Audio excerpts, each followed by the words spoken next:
analyze figures of speech, simile, and metaphor. This is English 6, Quarter 1, Module 2, Lesson 2. What I need to know.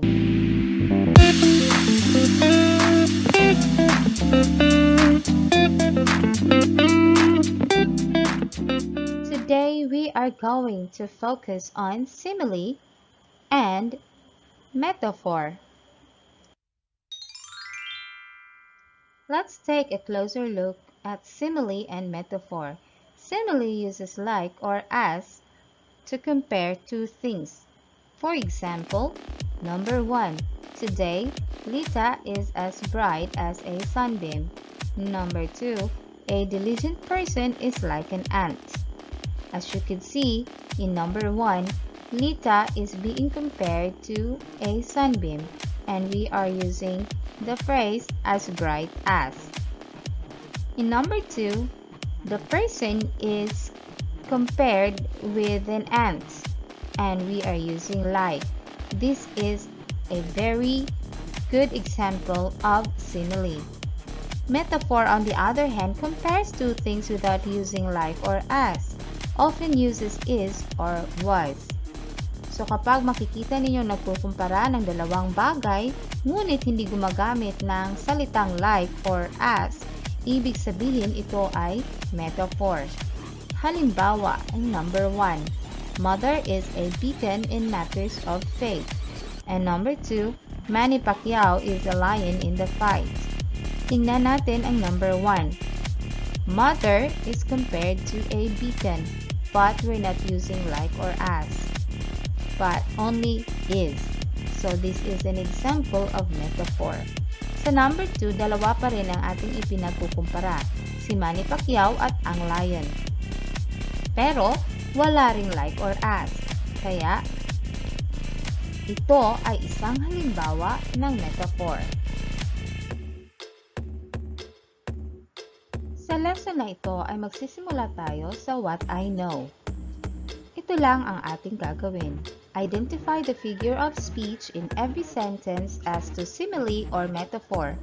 Isusulat ninyo ang inyong mga sagot sa inyong notebook. Let's start with number 1. The sky was the color of the calm Pacific thousands of miles from land. Number 2. I am as hungry as a bear, recently awakened from hibernation. Number 3. She was a kite, floating above the confusion around here. Number 4. Like a silent thief, the dog crept into the kitchen. Number 5. The dark, cold, and silent room was a tomb. Tingnan natin kung ano ang inyong sagot. Para sa number 1, ang tamang sagot ay M or metaphor. Sa number 2, ang tamang sagot ay simile. Sa number 3 naman ay metaphor. Sa number 4 ay simile ulit. At sa number 5, metaphor. Let's now continue. Number 6. My noisy sister was like a buzzing fly. Number 7. My thoughts fluttered from subject to subject like a butterfly visiting flowers in a field. Number 8. Dad is mad because my room is a pig pen during the lockdown. Number 9. To stay inside the house for a month is like being alone in the dark. Number 10. The food prepared by my mother during the enhanced community quarantine tastes like heaven to me. Subukan muna natin sagutin ng tama ang mula sa numero 6 hanggang 10. Sa number 6, ang tamang sagot ay metaphor. Sa number 7 naman, ang tamang sagot ay simile. Para sa number 8, ito ay metaphor. Sa number 9 ay simile ulit. And of course, para sa number 10, ito ay simile.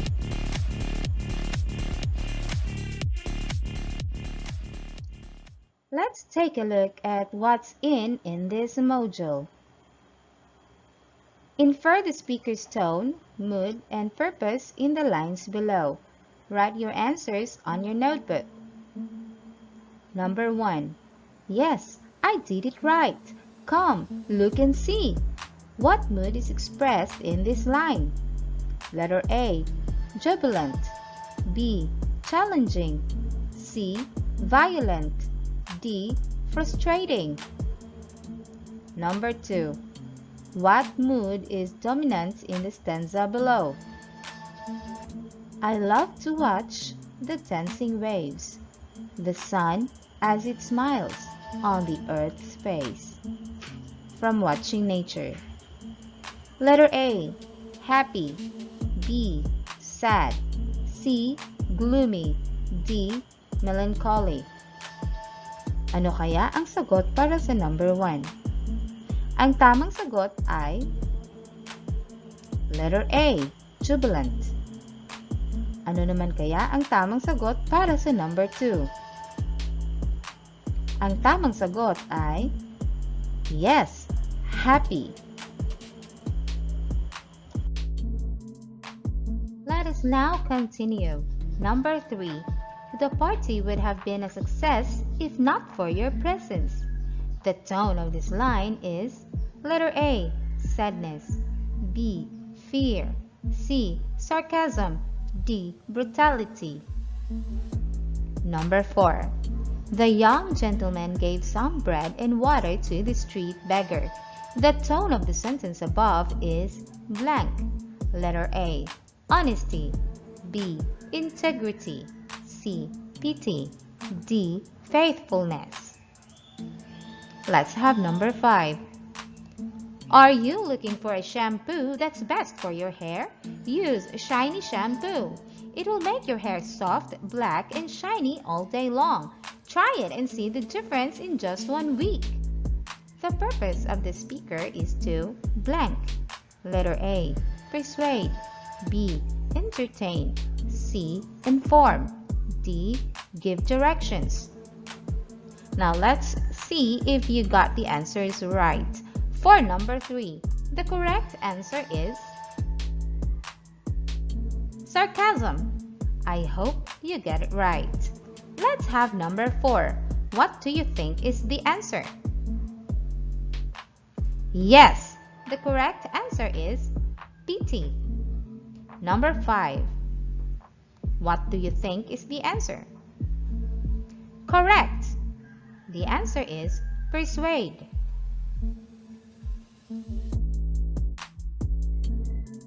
Now, let's take a look at this poem. This is entitled Palace, written by Dorothy Vina Jensen. Here it goes. A seashell is a palace, where many echoes dwell, and when I listen to them, I know them quite well. They are like the ocean's roar, where the seashells buried deep learn why the sea is always salty and spooky shadows creep. What is described in the poem?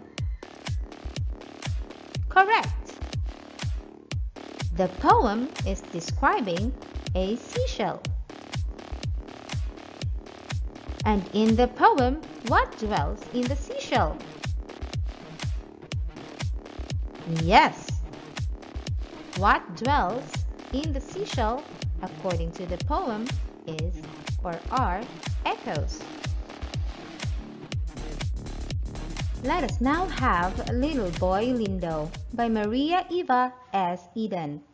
Little boy Lindo loves to sit by the window to watch the clouds that are white as cottons, floating like feathers that go high and low.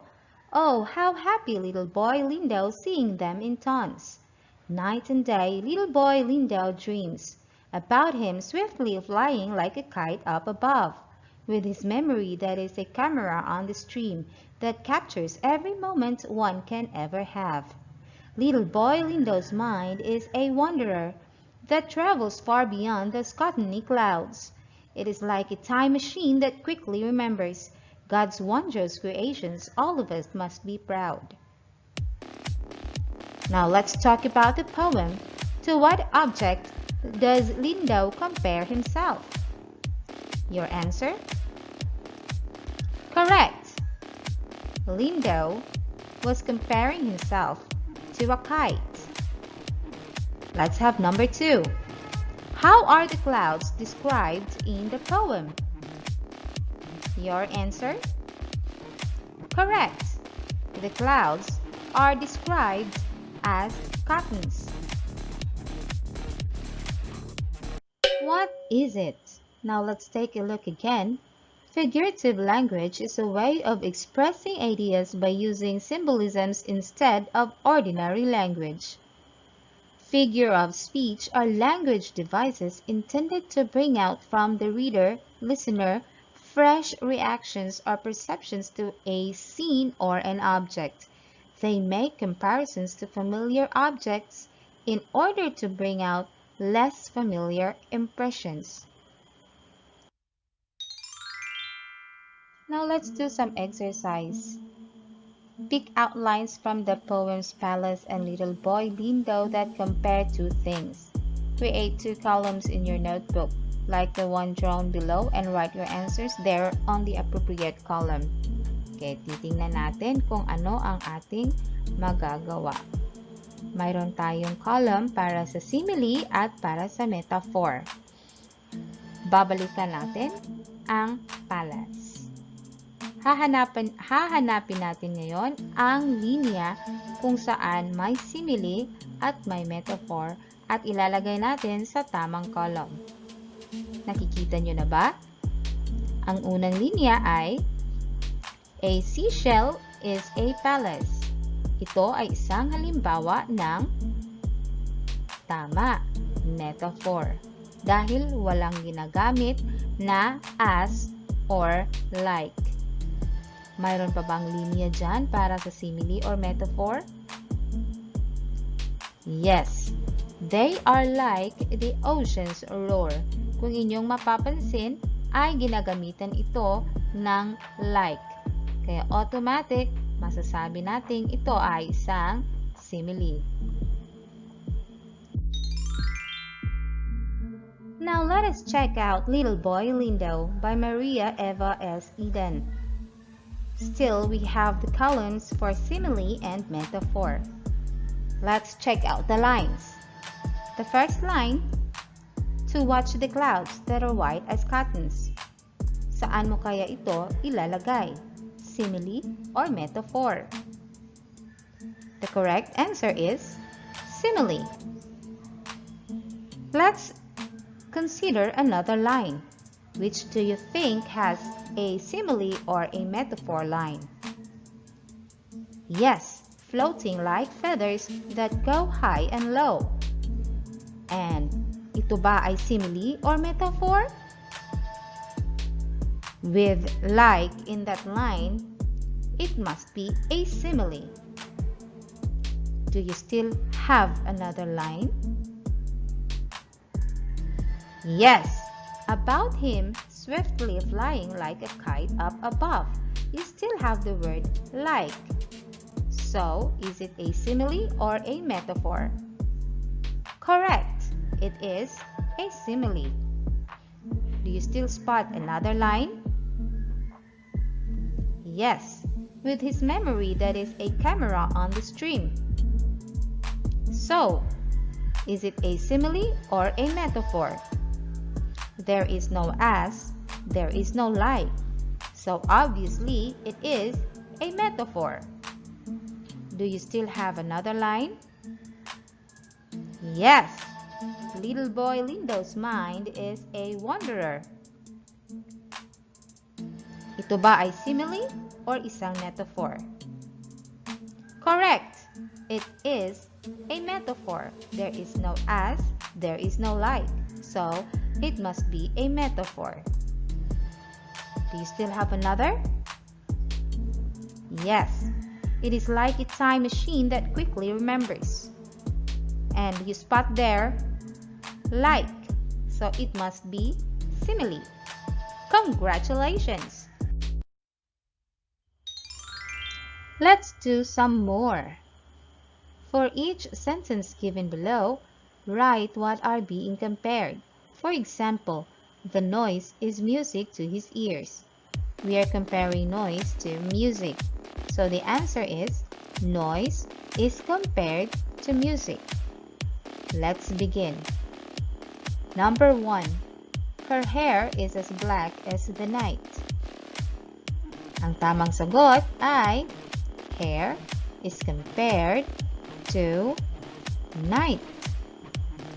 Number 2. The football player is a lion in the game. What do you think is the correct answer? Correct. Football player is compared to lion. Number 3. The kitten is as light as a feather. What do you think is the answer? Kitten is compared to feather. Correct. Number 4. I'm so thirsty. My mouth is as dry as a desert. The correct answer is mouth is compared to desert. Let's have number 5. My brother is as tall as a tree. Your answer? Correct. Brother is compared to tree. What I have learned. Ano nga ba ang inyong dapat na natutunan sa lesson na ito? Para sa lesson na ito, ang simile at metaphor ang dapat ninyong matandaan. Simile uses like or as to compare two things. Metaphor compares two things without using like or as and only uses is or was. Let's try to do some more. Analyze every statement below and identify its meaning from the given choices. Palalaguin muna natin ang inyong mga bokabularyo. Number 1. This steak is like leather. I need a sharp knife. Steak is like leather. It means letter A is tender, B is tough, C comes from a cow, D come from the children. The correct answer is correct. Tough. Stick is like leather means it's tough or matigas. Number 2. Because of the continuous rain, the roads have become like rivers. Roads have become like rivers. It means letter A, muddy, B, flooded, C, dusty, D, story. The correct answer is yes, flooded. Number 3.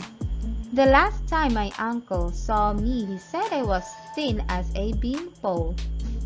Thin as a beanpole means letter A, very straight, B, very strong, C, very smart, D, very slender. When you are as thin as a beanpole, it means that you are correct. Very slender. Masyadong payat.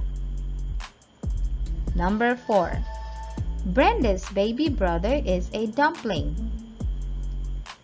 A dumpling means letter A, small and thin, B, round and fat, C, long and fat, D, long and round. When you are a dumpling, it means that you are correct, round and fat. Let's move on with number 5. People who do not think for themselves are like puppets. When you are like puppets, it means that you are A, ruled by others, B, proud, C, active, D, smart. Like puppets means correct, ruled by others. Number 6. The house was like a beehive before the important visitors arrived. Like a beehive means letter A, busy, B, quiet, C, empty, D, clean. The correct answer is quiet or tahimik. Number 7. Marina is the apple of her father's eye. What does it mean by apple of her father's eye? Letter A, target, B, favorite, C, direction, D, hated. When you are an apple of someone's eye, it means that you are correct, favorite. Now, let's do this one. Write on your notebook the two words that are being compared in each sentence. Then identify the figure of speech used as to simile or metaphor. For example, Aram slept like a dog. The answer should be Aram and dog. And so, it is a simile because of the word like. You can do it on your own.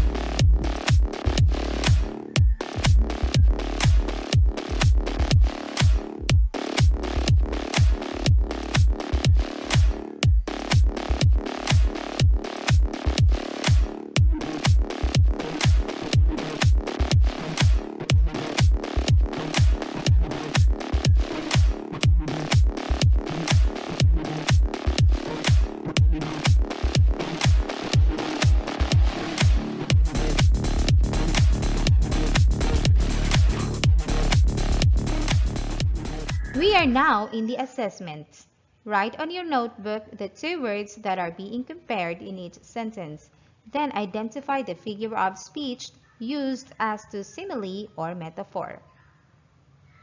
You have 1 to 10. Do it on your own. And of course, I am going to share to you the answer. Please check your work.